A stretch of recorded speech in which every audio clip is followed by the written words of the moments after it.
বেরিয়ে যান যদি আপনার মনে হয় যে আপনি সেকুলার। থামেনি, উনি বলেছে যে আমাদের ভারতবর্ষে খাচ্ছে, আমাদের ভারতবর্ষে থাকছে কি বাবার মাটি, একে বাবার সম্পত্তি, বেরিয়ে যান, এইভাবে বলেছে। কিন্তু ময়ূক রঞ্জন ঘোষ আর বাংলা চ্যানেলের একজন অ্যাঙ্কার, যিনি কুকুরের মতন ঘেউ ঘেউ করে ভারতীয় জনতা পার্টির জুতো চেটে এক্সাইটেড হয়ে, আমি সেই ময়ূক রঞ্জন ঘোষের কথা বলছি।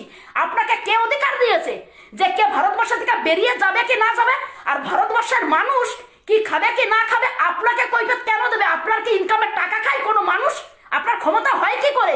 আপনি এইভাবে যদি সমাজে ডোমেস্টিক ভাইলেন্স সৃষ্টি করেন, হিন্দু মুসলিমে যদি বিভাজন সৃষ্টি করেন, সংবিধানকে যদি অপমান করেন, আমাদের বিদ্রোহ কবি কাজী নজরুল ইসলাম সাহেবের এই কবিতাটাকে যদি অপমান করেন, আপনাকে না টেনে থাপড়ে গাল দুটো লাল করে দেবে ভারতের মানুষ। কিন্তু কারণ